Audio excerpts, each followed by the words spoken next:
May client po ako rito na may sciatica daw, talagang lower back, masakit daw po. Yung lower back niya, hindi niya may galaw. Hindi nga po siya makaupo, makabuhat daw kung ano konting galaw daw masakit. Ngayon na, meron, ang result, ang dahilan po kung bakit siya may lower back, paliwanag ko po siya. May emotional lower back po siya.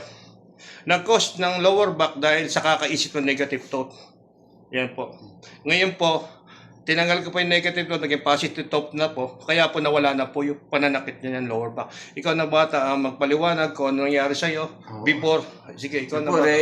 Kanina hindi ko nga mabuhat-buhat yung dumbbell namin Kahit ko ako ng labada, hindi ko mabuhat. Ngayon, sinubukan ko, nabuhat ko Pwede pa nga ako mag-sit up Kanina, hindi pwede Ganun sit up Nakaka-sit up na po, 10 times, panis daw sa kanya. Ngayon, tumakbo. Takbo ka nga bata.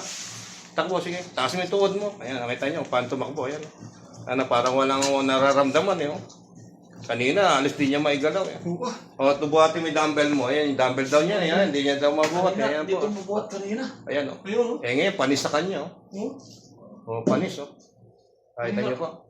Kanina to hindi Ganun nga kanina. Magkampat Nasa 10 kilo lang. Tingnan mo. Tama po ba ako? Oo.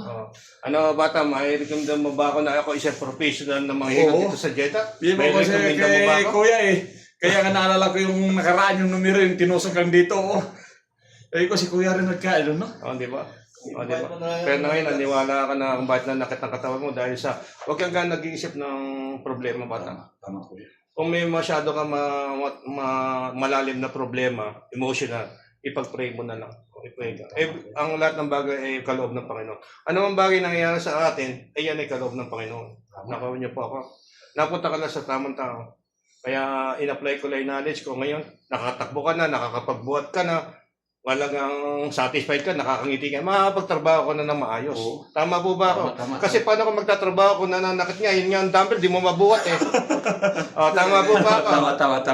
Trabaho mo sa may masasakyan, paano magbubuhat ka ng gulong? Hindi mo mabubuhat kasi nga masakit tong baywang mo, di ba? Tama. Binubuhat yung gulong, kalaki pa naman ng gulong ng Maraptor o ganun kataas di ba? Ngayon, mabubuhat mo na siya. Di ba? Bakit? Kasi nga, ang reason kasi, wag kang mag-isip.